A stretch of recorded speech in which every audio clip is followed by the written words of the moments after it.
أعوذ بالله من الشيطان الرجيم. بسم الله الرحمن الرحيم. الف لام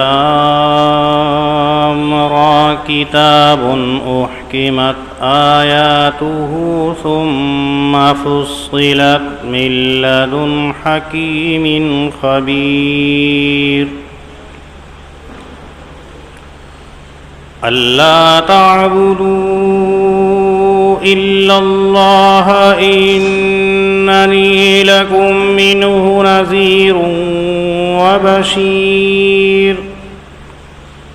وأن استغفروا ربكم ثم توبوا إليه يمتعكم متاعا حسنا إلى أجل مسمى ويؤت كل ذي فضل فضله وإن تولوا فإني أخاف عليكم عذاب يوم كبير. إلى الله مرجعكم وهو على كل شيء قدير. ألا إنهم يثنون صدورهم ليستخفوا منه ألا حين يستغشون ثيابهم يعلم ما يسرون وما يعلنون إنه عليم بذات الصدور. صدق اللہ العظیم.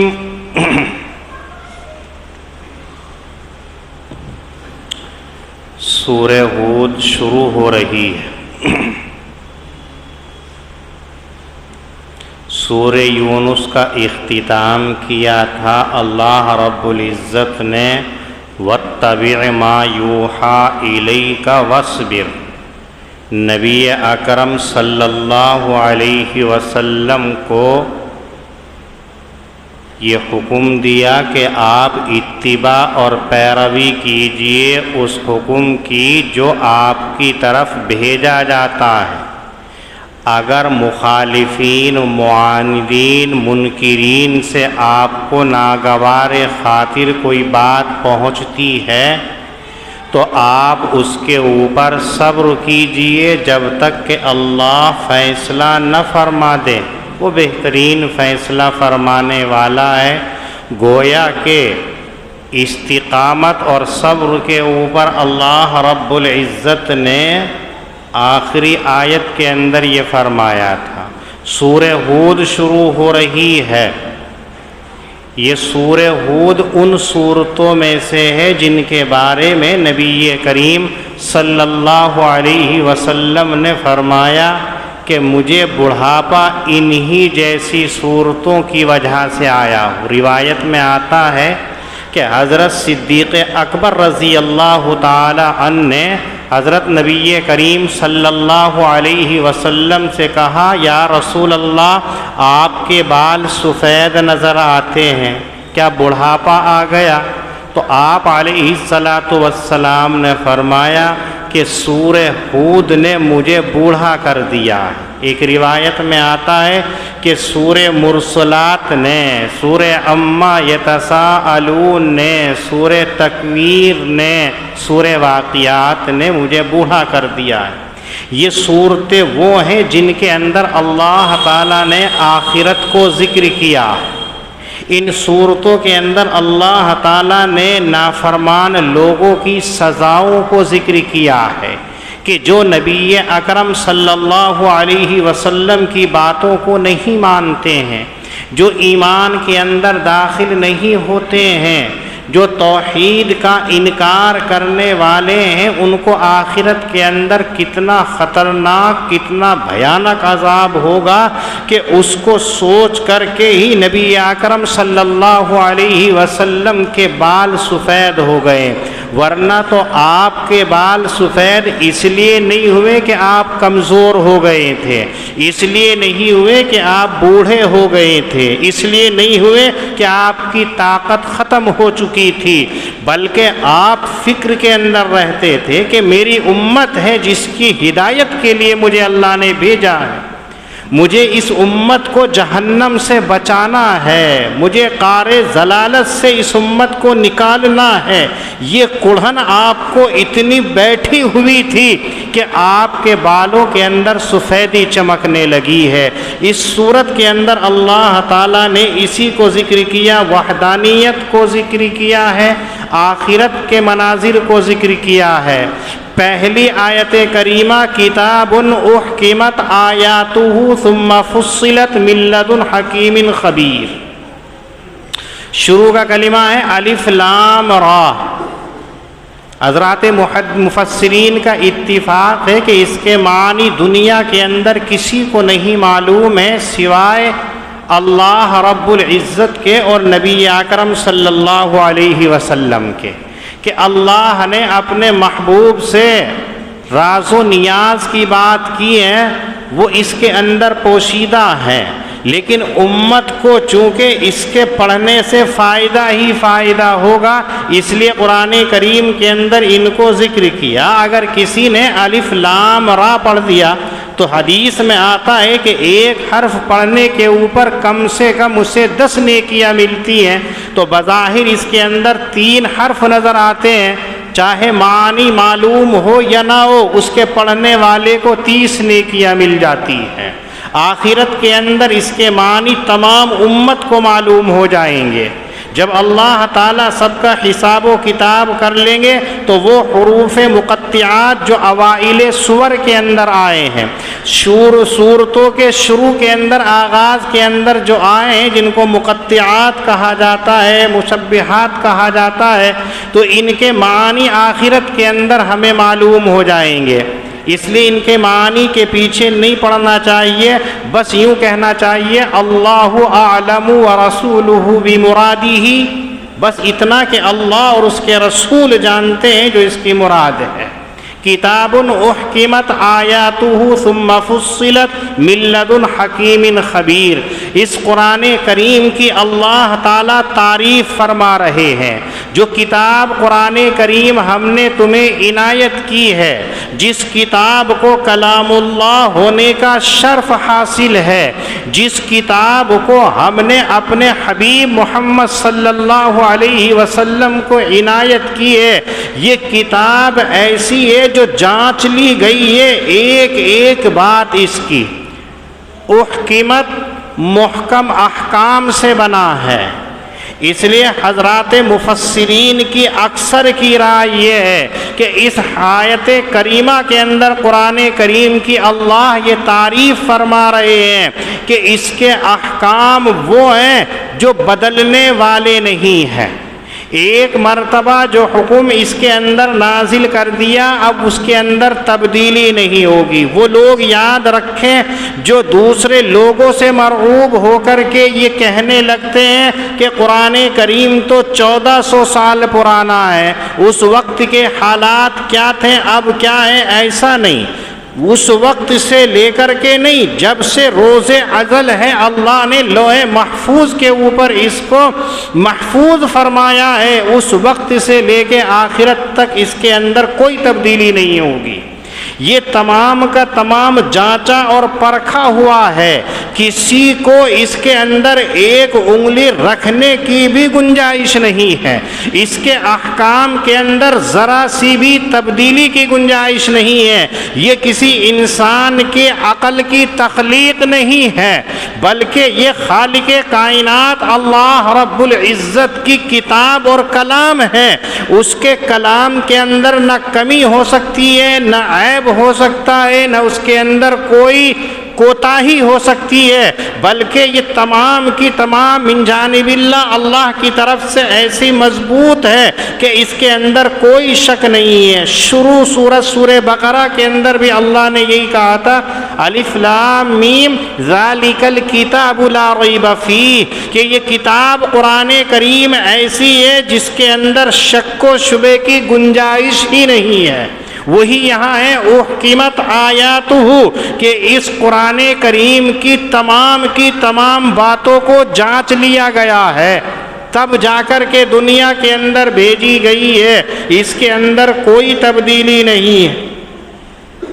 حضرت عبداللہ ابن عباس رضی اللہ تعالیٰ عنہ فرماتے ہیں کہ احکمت آیاتہ کا مطلب یہ ہے کہ احکمت جو ہے یہ منسوخ کے مقابلے کے اندر اللہ نے نازل کیا ہے۔ مطلب یہ ہے کہ قرآن کریم سے پہلے اللہ نے تورات کو نازل کیا، انجیل کو نازل کیا، زبور کو نازل کیا، اور دیگر کتابوں کو، صحائف کو، بینات کو، زبر کو اللہ نے نازل کیا، لیکن ان تمام کو منسوخ کر دیا گیا۔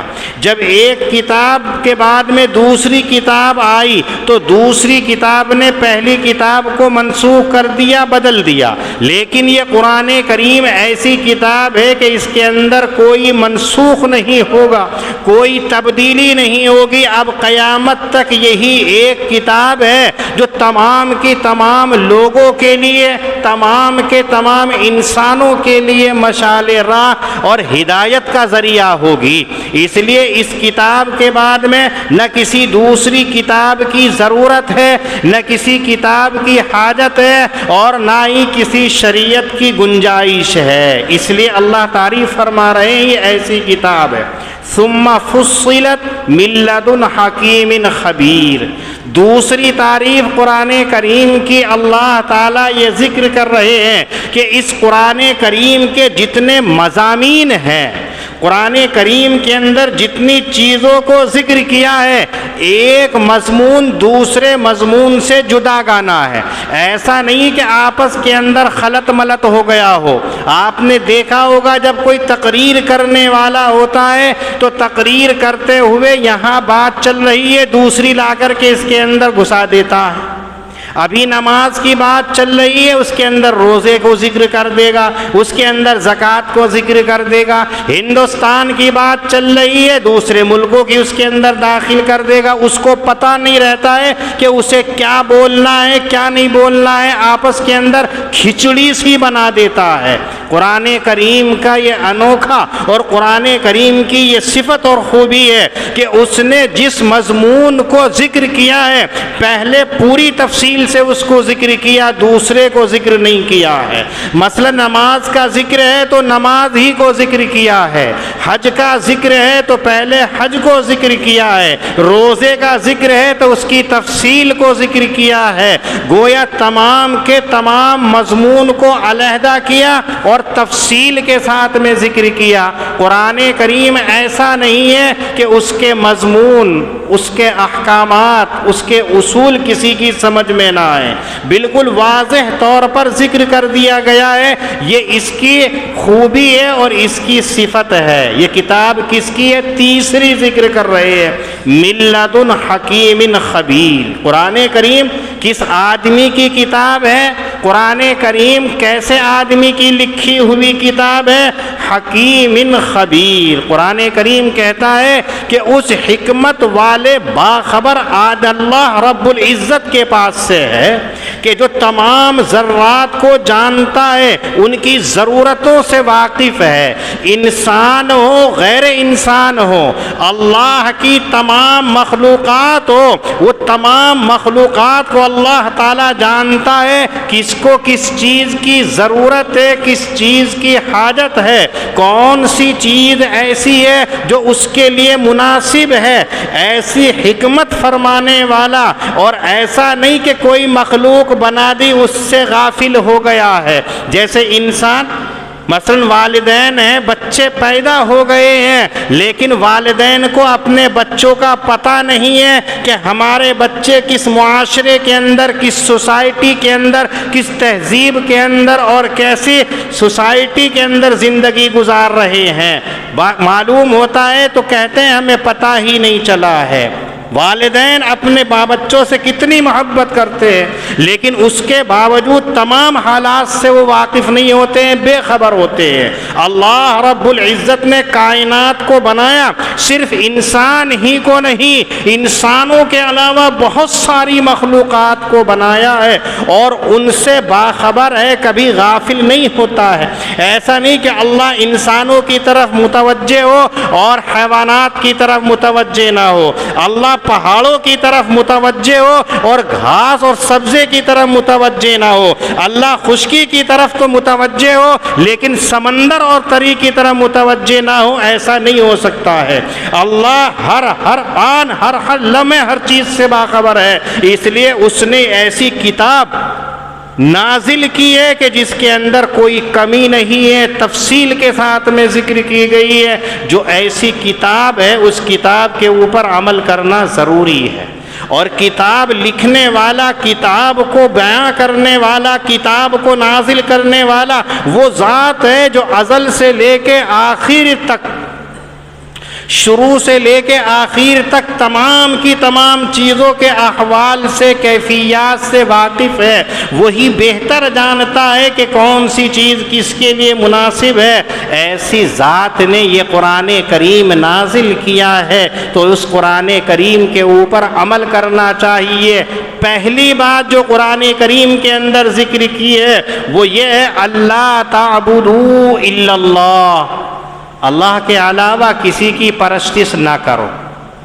جب آپ کو یہ یقین ہو گیا کہ یہ کتاب اللہ کی کتاب ہے، اگر شک ہے تو چیلنج کیا قرآن کریم نے، بنا کر کے دکھلا دو، ایک آیت دکھلا دو، 3 آیتیں دکھلا دو، ایک سورت بنا کر کے دکھلا دو، 10 آیتیں بنا کر کے دکھلا دو، کبھی نہیں بنا سکتے ہو۔ تو جب یہ کتاب اس کی بھیجی ہوئی ہے تو وہ پہلا تمہیں حکم یہ کرتا ہے، اللہ تعبدوا الا اللہ، اللہ کے علاوہ کسی کی عبادت نہ کرو، کسی کی بندگی نہ بجا لاؤ۔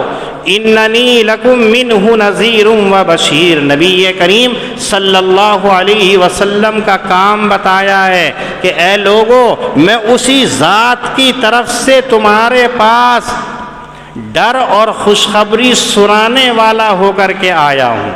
نذیر یہ نبی کریم صلی اللہ علیہ وسلم کی صفت ہے، آپ کا صفاتی نام ہے۔ نذیر کے معنی اکثر لوگ یہ کرتے ہیں ڈرانے والا۔ نذیر کے معنی ڈرانے والا، وہ ڈرانے والا نہیں جو دشمن سے ڈراتا ہے، وہ نہیں جو کسی وحشیت سے ڈراتا ہے، جو درندوں سے ڈراتا ہے، وہ ڈرانے والا نہیں، بلکہ نذیر اس شخص کو کہا جاتا ہے جو شفقت اور محبت، لاڈ اور پیار سے کسی انسان کو گمراہ ہونے سے ڈرانے والا، بچانے والا ہوتا ہے۔ ایسی ذات کو نذیر کہا جاتا ہے۔ نبی کریم صلی اللہ علیہ وسلم نے کبھی امت سے دشمنی کے اعتبار سے نہیں ڈرایا ہے، کبھی انتقام کے اعتبار سے نہیں ڈرایا ہے، بلکہ ڈرایا ہے تو شفقت اور محبت کی وجہ سے کہ دیکھو اللہ نے تمہیں پیدا کیا ہے، تم اس کی اتباع کر لو تو تمہارے لیے خوشخبری ہے، جنت ہی جنت ہے تمہارے لیے۔ کسی وجہ سے اگر ایسا نہ کرو تو اس کی پکڑ سخت ہے، اس کا عذاب سخت ہے۔ تو یہ شفقت کی وجہ سے ڈرایا ہے، دشمن کی وجہ سے نہیں۔ مثلا اس کو یوں سمجھ سکتے ہیں کہ اگر آپ کی کسی سے لڑائی ہو جاتی ہے تو آپ اپنے مخالف سے یہ کہتے ہیں، اس کو نہیں جانتا ہے، جو مشہور ہوتا ہے کسی بدماشی کے اندر، کسی کرمنل کے اندر اور کسی غلط کام کے اندر، تو آپ جب اس کو ڈرا رہے ہیں تمہیں معلوم نہیں ہے اس سے میرا تعلق ہے، کیا حال کر دے گا، تو یہ تو دشمنی کی وجہ سے ڈرانا ہے۔ اور ایک آپ کا بچہ ہے، وہ آپ سے کسی چیز کی ضد کر رہا ہے، مثلا چاکلیٹ کھانے کے لیے کر رہا ہے، اور چاکلیٹ ایسی ہے کہ اگر وہ کھائے گا تو اس کے دانتوں پر کیڑا لگ سکتا ہے، تو آپ جب بچے کو ڈرائیں گے اس چاکلیٹ سے تو دشمنی کی وجہ سے نہیں ڈرائیں گے بلکہ شفقت کی وجہ سے کہ اس کو نقصان نہ پہنچ جائے، اس کے دانت خراب نہ ہو جائیں، اس کے منہ کے اندر زخم نہ ہو جائیں۔ تو ڈرانا دونوں ہے، ایک دشمن سے بھی ڈرانا ہے اور ایک ایسی چیز سے بھی ڈرانا ہے۔ تو نذیر کے معنی یہی ہوتے ہیں کہ شفقت اور محبت سے ڈرانے والا۔ یہ نبی کریم صلی اللہ علیہ وسلم نے بتایا کہ میں تمہارے پاس اللہ کی طرف سے ڈرانے والا بھی اور خوشخبری سنانے والا بھی آیا ہوں۔ اور تیسری چیز بیان کی انستغفروا ربکم، قرآن کریم کے اندر اللہ نے جو باتیں جانچ کر کے نازل کی ہیں ان میں سے یہ ہے کہ انسان خطا کا پتلا ہے۔ کل مرکب من الخطأ والنسیان، نبی کریم صلی اللہ علیہ وسلم نے فرمایا کہ تمام کے تمام تم لوگ خطا سے بنائے ہوئے ہو، نسیان اور بھول اور خطا سے مرکب بن کر کے تمہارا وجود ہوا ہے۔ تم تمام سے خطاؤں کا ہونا، غلطی کا ہونا یقینی ہے، لیکن اس کا مطلب یہ نہیں کہ اس کے اوپر جری رہے۔ جیسے خطا اور غلطی ہو جائے اور آپ کو احساس ہو جائے تو ایک دم احساس ندامت کا اظہار کرنا چاہیے۔ یہ ہے انستغفروا ربکم، اپنے رب سے تم مغفرت طلب کرو۔ انستغفروا ربکم، اور بعد میں کہا توبوا الیہ۔ دو چیزیں ہوتی ہیں، ایک مغفرت کا طلب کرنا ہوتا ہے یہ بھی گناہوں کے لیے، اور ایک اللہ سے توبہ کرنی ہوتی ہے یہ بھی گناہ کے لیے، لیکن دونوں کے اندر فرق ہے۔ جو گناہ آپ کر چکے ہو، جو آپ نے ماضی کے اندر گناہ کیے ہیں، خطا کی ہیں، ان کے اوپر ندامت اور شرمندگی ہونا، یہ ہے استغفروا ربکم، اپنے رب سے گناہوں کی معافی مانگو جو کر چکے ہو۔ اور توبو الیہ کا مطلب یہ ہے کہ آئندہ زمانے کے اندر گناہ کے بارے میں سوچنا بھی نہیں۔ ہم یہ سوچتے ہیں جو ہم نے گناہ کر لیا ہے اس کے اوپر ہم توبہ کریں گے، اس کا نام توبہ نہیں ہے۔ توبہ نام ہے آئندہ گناہ کے نہ کرنے کا، آئندہ عزم مصمم کر لینے کا نام توبہ ہے۔ اور جو گناہ کر چکے ہیں اس کے اوپر اللہ سے بخشش مانگنا ہے، اللہ سے مغفرت کو طلب کرنا ہے۔ اللہ تو یہ کہتے ہیں کوئی بندہ مجھ سے گناہوں کی مغفرت کی چاہے اور میں اس کے گناہوں کو معاف کر دوں۔ کوئی ایسا سخی نہیں ہے کہ آپ نے اس کی شان میں گستاخی کی ہو اور وہ آپ کو لٹاتا رہے، آپ کو دیتا رہے۔ یہ صرف اللہ رب العزت کی ذات ہے۔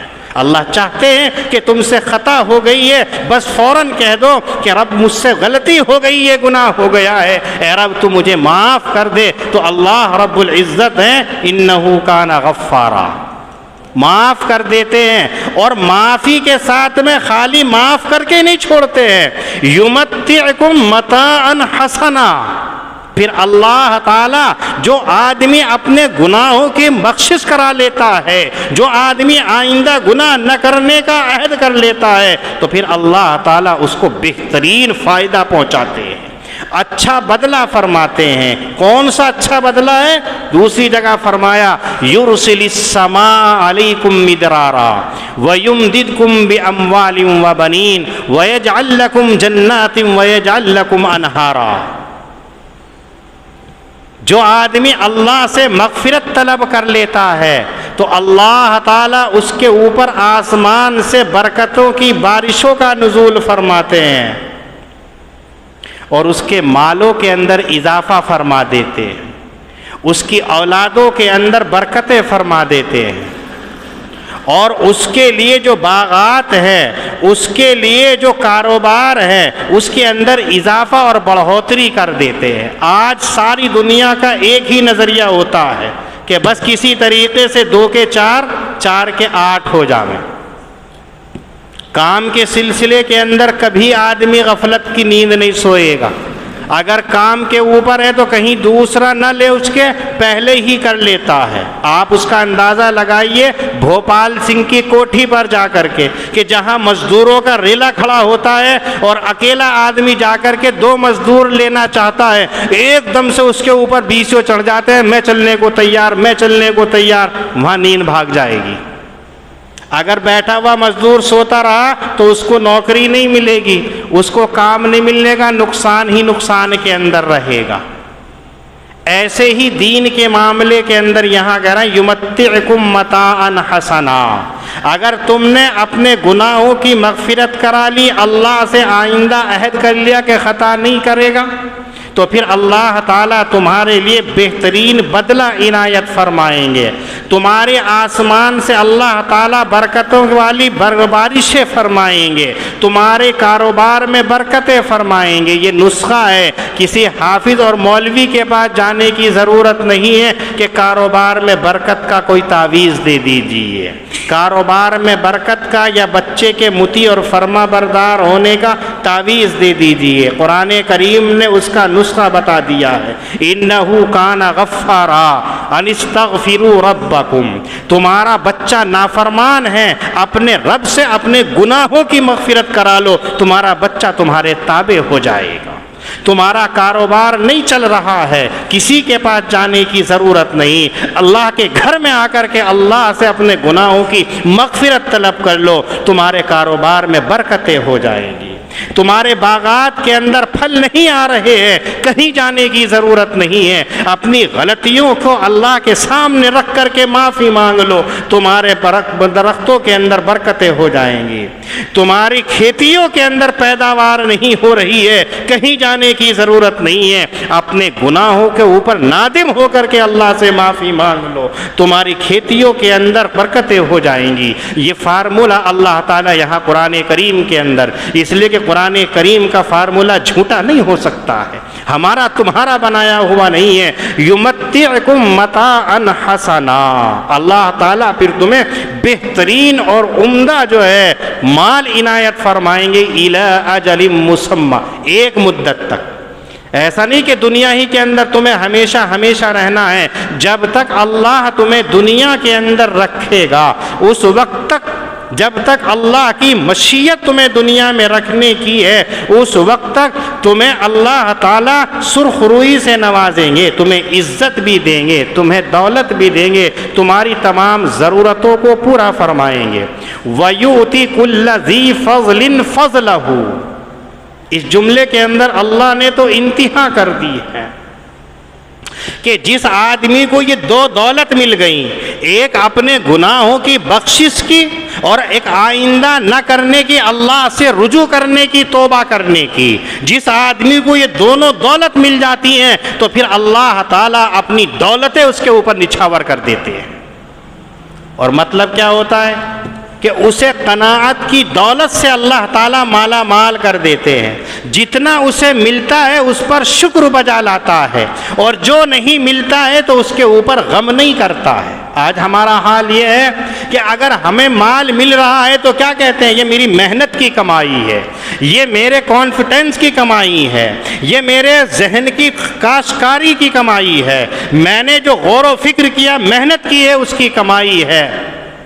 اور اگر کسی وجہ سے نہیں ملتا ہے تو غم کے اندر آسن پارٹی لے کر کے پڑ جاتا ہے، میں نے محنت تو کی، کام نہیں ہوا ہے، غم کے اندر ڈوبا ہوا ہے، ابھی اسے اللہ کی طرف سے دولت نہیں ملی ہے، بلکہ جتنی اسے مل رہی ہے اس کے اوپر وہ شاکر رہتا ہے، اور جو چیز اسے نہیں ملتی ہے اس کے اوپر وہ صابر رہتا ہے۔ یہ اللہ کی بڑی نعمت ہوتی ہے، بڑی دولت ہوتی ہے۔ یہ چیزیں جس کو مل جاتی ہیں اسے دنیا کے اندر بھی اور آخرت کے اندر بھی اللہ تعالیٰ کامیاب فرما دیتے ہیں۔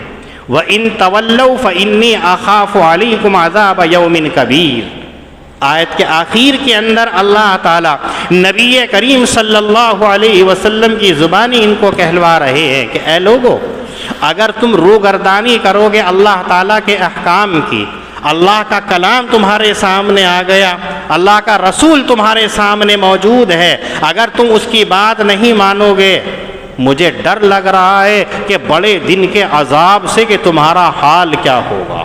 قیامت کے دن کو نبی کریم صلی اللہ علیہ وسلم یومن کبیر فرما رہے ہیں، چونکہ ایک ہی دن اس کا ہزاروں سال کی برابر ہوگا، اتنا خطرناک، اتنا بھیانک۔ آپ دیکھیے اب جو ہمارا دن چل رہا ہے 14-15 گھنٹوں کا ہوگا، لیکن اس کے اندر بھی حال کیا ہے؟ ہمارے بدن سے پسینے چھوٹ رہے ہیں۔ نماز پڑھ رہے تھے، 10 منٹ نماز پڑھنا ہمارا بھاری ہو رہا ہے، کتنی بدن کے اندر چینٹیاں لگ رہی ہیں، کتنی مرچیں لگ رہی ہیں، کتنے پسینے نے ہماری توجہ اللہ رب کریم سے ہٹا کر کے بدن کی طرف لگا رکھی تھی اور امام کی طرف لگی ہوئی تھی، کب جلدی سے سلام پھیرے۔ لیکن وہاں کتنے سالوں کا دن ہوگا اور کتنی گرمی ہوگی۔ حدیث میں آتا ہے کہ نیزے کے بقدر جو ہوگا وہ سورج انسانوں کے سروں کے اوپر ہوگا، کیا حال ہوگا۔ اس سے بچنے کے لیے یہی ہے کہ اپنے گناہوں کے اوپر نادم اور شرمندہ ہو اور آئندہ نہ کرنے کا عزم مصمم ہو۔ اللہ مرجعکم جمیعا، تم یہ سوچو کہ ہمیشہ ہمیشہ تمہیں دنیا کے اندر رہنا ہے، ایسا دنیا میں آج تک نہیں ہوا ہے۔ تم سب کو اللہ کے پاس جانا ہے، اور ایسا بھی نہیں کہ تم یہ سوچو اولین و آخرین لاکھوں کروڑوں کا مجمع ہے، بلکہ اربوں خربوں انسانوں کا مجمع ہے، اور اللہ کی ذات اکیلی ذات ہے۔ اتنے ساروں کے سامنے اللہ اکیلا کیا کر سکتا ہے؟ جیسے ہماری سوچ ہوتی ہے کہ اکیلا بیٹھا ہے، 50 جا کر کے کس کے پاس جائیں گے، تو کیا ہمت ہوگی کہ 50 کے سامنے بول سکے؟ حضرت آدم علیہ السلام سے لے کے قیامت تک اربوں خربوں انسان ہیں، اتنا بڑا مجمع ہوگا، اللہ الیاذ باللہ کیا کر لے گا؟ تو کہا وَهُوَ عَلَى كُلِّ شَيْءٍ قَدِيرٌ۔ اپنے جیسا مت سمجھنا اللہ کو، وہ ہر چیز کے اوپر قادر ہے۔ آپ اربوں خربوں نہیں بلکہ کتنی ہی تعداد کے اندر کیوں نہ ہو جاؤ، لیکن اللہ کے مقابلے کے اندر نہیں ہو سکتے ہو۔ اللہ کی قدرت سب سے بڑھ کر کے ہے۔ الا انہم یثنون صدورہم، نبی اکرم صلی اللہ علیہ وسلم کے زمانے کے اندر منافقین کا ایک ٹولہ تھا، جو ظاہر کے اندر تو اپنے آپ کو مسلمان کہلاتا تھا اور اندر نفاق کو اور کفر کو چھپا کر کے رکھتا تھا۔ اور ان کا حال کیا تھا؟ ڈرے سہمے رہا کرتے تھے کہ کہیں ہماری پول نہ کھل جائے۔ آج بھی دیکھ لیجئے، اگر کوئی ایک آدمی ہے ان کے پاس جاتا ہے تو ان کی برائی کرے، ان کے پاس جاتا ہے تو ان کی برائی کرے، اور اس کے بعد کسی وجہ سے انہیں دونوں کو بیٹھا ہوا دیکھ لیا جائے تو پسینے پسینے ہو جاتا ہے، کہیں میری پول نہ کھل جائے، کہیں میرا راز فاش نہ ہو جائے، کہیں ایسا نہ ہو کہ میں ذلیل اور رسوا نہ ہو جاؤں، تو وہ ڈرا رہتا ہے۔ اور جب تک اکیلے رہتے ہیں تو ایسا سینہ تان کے چلتا ہے، اس نے تو تمہیں ایسا کہا ایسا کہا ایسا کہا۔ یہ منافقین ہوتے ہیں، ان کا جو طریقہ تھا اس آیت کریمہ کے اندر ان کی پول کھولی جا رہی ہے کہ یہ لوگ جو مسلمانوں اے صحابہ تم سے ملے ہوئے رہتے ہیں، ان کے خوف کا ڈر کا یہ عالم ہے کہ یہ اپنے سینے کو دوہرا کر کے رکھتے ہیں، چھپا کر کے رکھتے ہیں، تاکہ یہ اس سے اپنی باتوں کو چھپا لیں، اور کپڑے اور لباس کو ایسے اپنے اوپر اوڑھتے ہیں کہ ان کے راز کسی کو پتہ نہ چل سکے۔ اللہ کو یہ اپنے جیسا سمجھ رہے ہیں کہ اللہ رب العزت کو اپنے اوپر قیاس کر رہے ہیں کہ جیسے ہم نے اپنے سینے کو نیچے کر لیا تو کسی کو کیا پتہ چلے گا میرے سینے کے اندر کیا ہے، ہم نے اپنے اوپر اتنے کپڑے پہن لیے تو ہمارے بدن کا کیا پتہ چلے گا کہ اس کے اندر کیا ہے۔